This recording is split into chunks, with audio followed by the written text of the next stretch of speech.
In the dark, cold cells of a correctional facility, Luna's fate had already been sealed. It was not the first time she had experienced cruelty at the hands of those who were supposed to be her equals, but this time, the brutality she had been subjected to would cost her more than just her dignity. Luna had always been a fighter, but her strength was pushed to the breaking point in this grim place. There was no escape for her from the walls, no way out, not unless she could find some way to make her own fate. Her battle, though, was far from over. Luna had been targeted by another inmate who seemed to take pleasure in causing her pain. The beatings came regularly, and each blow was a cruel reminder of how quickly things could go from bad to worse in a place like this. Yet, nothing prepared Luna for the news she received one fateful day she had lost her child. The trauma was immeasurable. The pain of her loss was a fresh wound that cut deeper than anything else she had ever endured. She had fought to protect her baby during the trial and in the prison, but now everything had been taken from her. The loss was not just physical, it was emotional, psychological, a full-body assault on her soul. Her screams echoed through the halls of the prison as she pleaded for help, cried for a glimpse of someone who might show her some mercy, even if just for a moment. She begged to see Bill Spencer, the man she had once thought would be the one to rescue her, the one who might have a sliver of compassion left for her, despite everything that had happened between them. But the cruelest reality set in. Bill didn't come. He hadn't even bothered to show up, not when she needed him most. The realization was unbearable. Bill didn't want anything to do with her anymore. His indifference was more painful than the beating she had endured. Luna's calls for him were lost in the air, never answered, just like the way he had abandoned her emotionally when things had started to go wrong. Finn, however, stood by, watching from a distance, torn by what he saw but unwilling to interfere. He felt pity for Luna. He couldn't ignore that, but his own moral compass told him that he could do nothing to help her. He had his own complicated feelings toward Luna, and as much as he wanted to reach out, he knew he couldn't. He was paralyzed, watching her from the shadows, witnessing her pain, but powerless to act. The image of Luna, broken and vulnerable, gnawed at him. It was almost too much to bear, and yet Finn had no choice but to keep his distance. He knew that getting too involved would only complicate things further. But in the midst of her despair, something within Luna shifted. It wasn't just a matter of survival anymore. It was about revenge. It was about getting out of that hellish place, about proving that she wasn't weak, that she wasn't someone to be trampled on. The prison, the guards, the people who had beaten her down, all of them would pay for what had happened. Luna's heart filled with hatred, but also with a renewed sense of purpose. The fire that had been slowly dying inside her was reignited by a deep-seated resentment. She would escape, no matter the cost. Her resolve had hardened. No one would stop her. As Luna was being transferred to another facility, the journey felt like another form of imprisonment. The vehicle that transported her was nothing more than a cage on wheels, moving her from one prison to another. But Luna's eyes were focused on one thing and one thing only: escape. She had learned a lot in her time locked away, and she had been watching the routines of the guards, analyzing their weaknesses. The opportunity would come. It always did. And when it did, she would take it. The moment finally arrived. During a routine stop, Luna managed to convince the guards to let her use the restroom. They didn't think much of it. Prisoners needed to relieve themselves, and they were more concerned with getting to their next destination than monitoring every single step. But Luna had other plans. Once inside, she found a way to use the toilet lid to break through the glass of a window. It was a desperate, risky move, but Luna had nothing left to lose. Her heart raced as she worked quickly, desperately. Her fingers ached from the effort, but finally, with one last push, the glass shattered. Luna, bloodied but determined, crawled through the window, her body scraping against the sharp edges as she slipped into the night. She had done it. She had escaped. But her journey was far from over. The authorities were already hunting for her, and the manhunt was swift and brutal. The police had a full description of Luna, and the search for her was widespread. The walls of the prison may have failed to contain her, but the world outside was just as dangerous. The question was no longer whether she would escape, but where she would go. Her mind raced as she thought of her next move. The past had been a long and twisted road, but there was one person Luna felt might still be able to help her. Remy. Remy had been someone she trusted once, someone she had shared a bond with that no one could easily break. He had shown her kindness in a world that had little of it, and she wondered if she could find solace in his presence once again. Would Remy be willing to help her now, even after everything that had happened? She couldn't know for sure, but Luna was willing to take that risk. She had nothing left to lose. Luna's eyes darted to the road ahead of her as she ran, her heart pounding in her chest. She could hear the sirens in the distance closing in, but she didn't stop. She couldn't. She needed to find Remy, or else she would be forever running, forever hiding. Luna's mind was set, but the world around her was full of dangers. She had escaped one prison, but now she was running through a much larger one, a world that was unforgiving, where there was nowhere to hide. Yet, for Luna, it felt like the only way forward.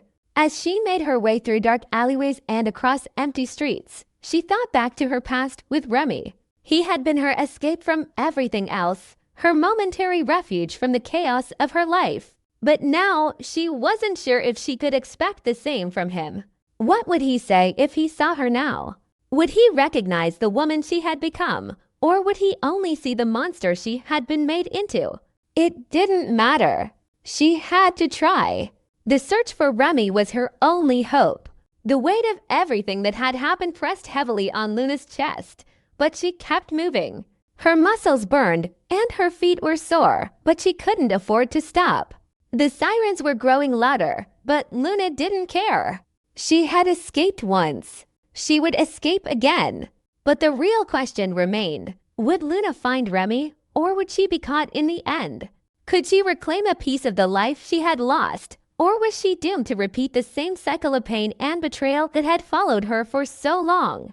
Only time would tell. Luna limped through the darkness, every step bringing more pain as she sought refuge in the only place she could think of, Remy's house. She had escaped the prison, but her freedom came at a price. Her right leg had taken the brunt of the impact when she jumped from the window, and now it throbbed with each movement. Blood had soaked through her torn clothes, and she could barely keep herself upright as she reached Remy's doorstep. She was bruised, battered, and broken, but she wasn't going to let anything stop her, not now. Not when she had a score to settle. She had expected resistance from Remy. After all, he had a life now, and it wasn't one he would risk for someone like her. But Luna knew exactly where to strike, where to hit to make him give in. She had to be cunning, manipulative, just as she had always been. She knew the one person who could force Remy's hand, Deke, his father. Luna had no intention of letting Remy think for a second that he could escape the mess she had brought into his life. No, she was going to use everything she had to her advantage, even if it meant playing dirty. Luna knocked on the door with trembling hands, barely able to keep herself standing as she leaned against the frame. When Remy opened the door, he froze. His expression was a mixture of shock and disbelief, his eyes scanning her blooded form. He looked like he wanted to shut the door right then and there, to refuse her entrance, but Luna's words stopped him cold. "Don't," she said hoarsely, her voice barely a whisper. "You don't want to be on Deacon's bad side, do you? He won't be happy if he knows his son is involved with a criminal like me. Think about what that could mean for you, Remy." She didn't need to say anything more. Remy's face paled as he processed the threat. He knew better than anyone how dangerous Deke could be, how ruthless and calculating he was. Deke had a way of turning people's lives upside down without a second thought, and Remy didn't want to find out firsthand how far his father would go to make someone pay. Remy's shoulders slumped as the weight of the situation settled on him. His moral compass told him to turn her away, to walk away from this nightmare and never look back. But Luna's words had cut deep. He didn't want to involve himself in her criminal life, but the threat to his relationship with his father was too great. He couldn't risk it. Fine, Remy muttered reluctantly, stepping aside to let Luna in. But only until you heal. After that, you're on your own. Luna didn't need to hear any more. She limped inside, her eyes scanning the room, her mind already working on her next move. She had won this round, but she wasn't about to play it safe. There was still so much to do, so many people to use, and she wasn't about to let Remy think he could just send her away once she had what she needed. The days that followed were filled with tension. Remy tried his best to avoid Luna, keeping his distance whenever possible, but her presence in his house was a constant reminder that he had made a dangerous decision. The guilt gnawed at him, but so did the fear of what Deke would do if he found out the truth. The threat was always looming over him, suffocating him. Luna, for her part, was not a woman to be ignored. She spent her time recuperating, but she also kept a close eye on Remy. She knew how to get under his skin, how to manipulate him when the time was right. She would need him for what came next. Once she was healed, she would have to make sure everything was in place before she could move on. She wasn't going to let anything stand in her way. As the days turned into weeks, Luna's wound began to heal, and her leg became more stable. But her presence in Remy's life was becoming a ticking time bomb. She was pushing him further and further, testing his limits, and she knew he was starting to crack under the pressure. Every time they spoke, there was an underlying tension, a sense that something was about to explode. But Luna didn't care. She had one goal in mind: revenge. And no one, not even Remy, would stop her from getting what she wanted.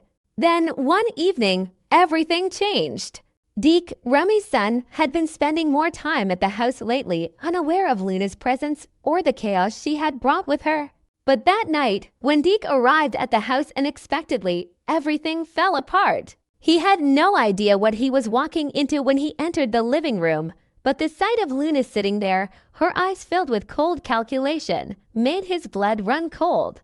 "Dad, what's going on?" Deke's voice trembled with confusion, his eyes flicking between Remy and Luna. "Why is she here? What is she doing in our house?" Remy hesitated, his face filled with guilt. He opened his mouth to explain, but Luna spoke first, her voice smooth and dangerous. "Deke, your dad has been a real help to me," Luna said, her tone almost mocking. "In fact, I think he's been a bit too helpful. Don't you think so, Remy? You wouldn't want to disappoint your son, would you?" Deke's eyes narrowed as he took in the situation, sensing the unease in the room. He wasn't stupid. He could see the tension, the fear in his father's eyes. Remy had been keeping something from him, and Luna was the key to it all. He couldn't put his finger on it, but something about her made him feel uneasy. "You're not going to keep her here, are you?" Deke demanded, his voice rising with anger. "She's a criminal, Dad. She's dangerous. You don't even know what you're getting yourself into." Remy opened his mouth to protest, but Luna cut him off with a cold smile. "You're right, Deke," she said, her eyes gleaming. "I'm a criminal, but your dad here has been helping me. Maybe you should ask him why." The silence that followed was deafening. Deke's gaze hardened, and his face flushed with anger. "I'm going to the police," he said, his voice low and threatening. "I'm going to tell them everything." Luna's eyes flicked to Remy, a chilling smile spreading across her face. "Is that so?" she said softly, almost too calmly. "Well, Deke, if you really want to get the police involved, you'll have to deal with me first. I'm not afraid to do what I have to do to protect myself, and that includes taking care of anyone who tries to stand in my way." Deke's hand twitched at his side as if reaching for something, but Luna's words had struck a nerve. She could see the uncertainty in his eyes. She knew he was scared. And it was in that moment that Remy realized just how far Luna was willing to go to protect herself. The air between them grew heavy, thick with danger. Remy's decision to let Luna stay in his house had led them all into a perilous game, one where the stakes were life and death. He knew now that his life and Deke's were hanging by a thread. Luna had gotten what she wanted. She had Remy trapped, and now she had her sights set on Deke. It was only a matter of time before the situation spiraled out of control. And in that moment, Remy knew one thing for sure. He had made the worst mistake of his life.